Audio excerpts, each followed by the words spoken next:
Hi, and welcome to our visit to Sissinghurst Castle Gardens in the county of Kent.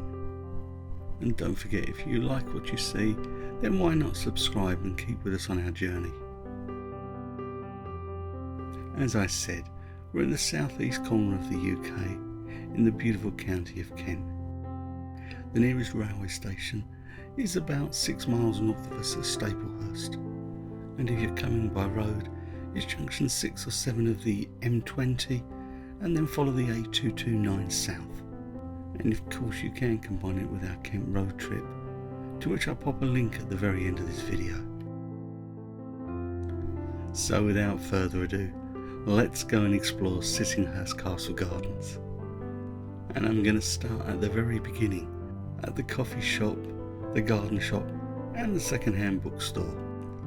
It's then only a short walk before you reach the visitors reception and information centre.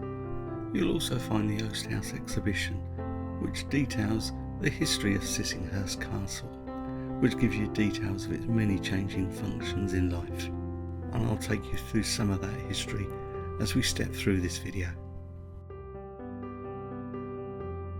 So to our right is the entrance to Sissinghurst Castle Garden.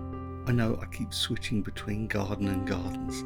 Within the garden, there are many gardens, as we will see. And these white top buildings are oast houses, used for the drying of hops, and a very familiar sight in the southeast of England, especially the county of Kent.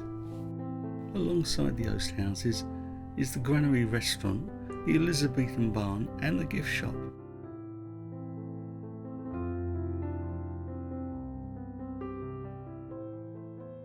A stroll through the Elizabethan barn gives you your first views over the Weald of Kent. In fact, Sissinghurst started life as Saxonhurst, a Saxon age pig farm, and then a moated manor was built, and the only part of that remains is actually the moat.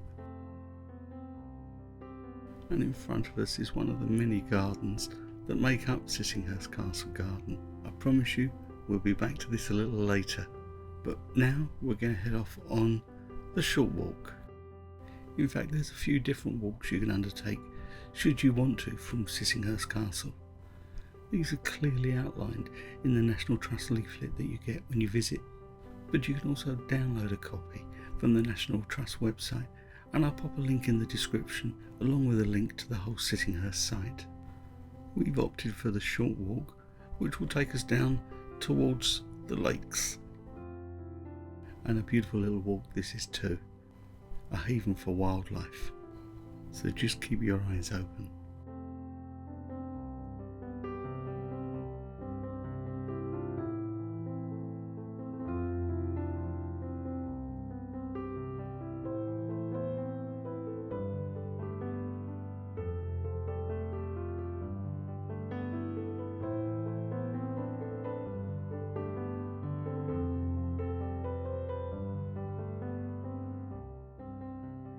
And if you find this tranquil setting appealing, then you can stay at the Sissinghurst Castle Gardens bed and breakfast. I'll pop a link in the description below so you can check that out.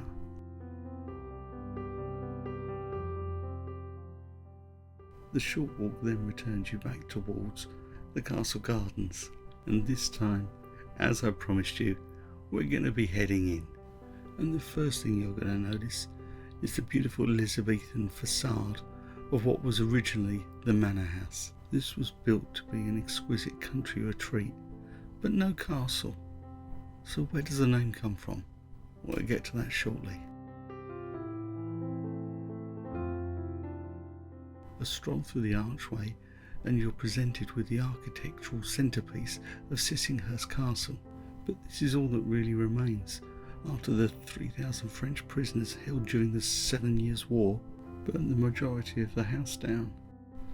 But one of the highlights of your visit is going to be the gardens, built and styled by Vita Sackville West and her husband Harold Nichols in the 1930s. Now back to those French prisoners. They nicknamed this place Chateau de Sissinghurst, which loosely translated Sissinghurst Castle. Now that tower, you know you can climb it. So guess what? Yep, here we go. But please do check with the National Trust website because at times the tower may be closed. As you do reach the top, you are afforded some beautiful views of the landscape and the gardens below. Isn't this just a glorious view?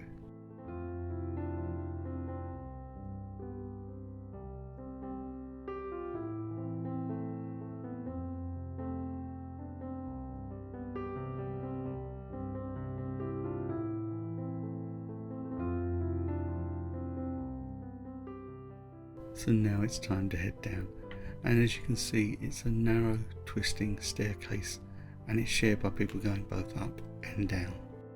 So now it's time to discover the gardens, and now let me give you the list from the National Trust website.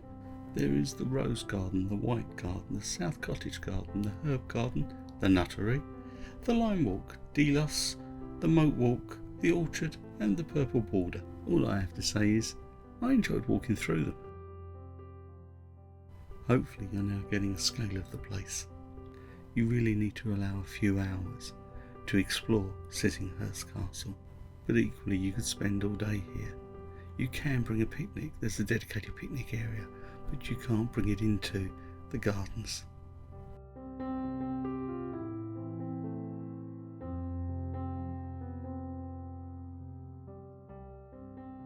At the eastern end of the garden, alongside the moat, you'll come across the gazebo, built in 1969 in memory of Harold Nichols.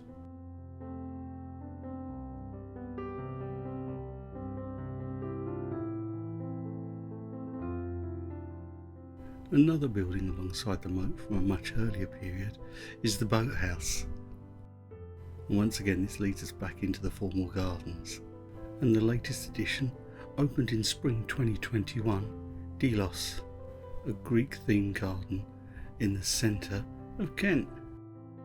This is a reimagining of a garden that Vita and Harold tried to create, and the building in the corner is the old priest's house.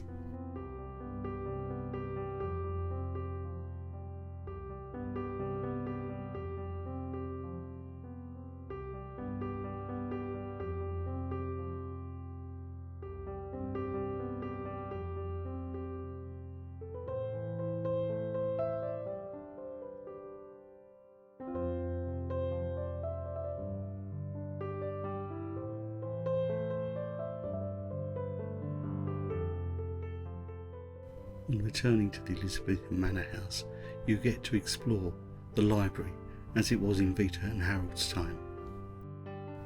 And within the library is a recently discovered picture of how Sissinghurst would have looked before that infamous fire.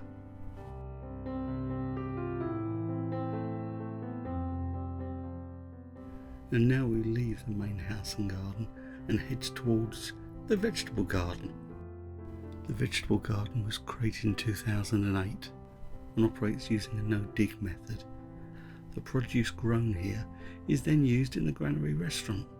How cool is that? And that brings our time at Sissinghurst Castle Gardens to a close. I hope you enjoyed what we put together. Don't forget to subscribe if you've enjoyed it. I'm going to pop a link up at the end with a road trip so you can enjoy more of Sissinghurst and the surrounding countryside. Thanks so much, stay safe, stay well.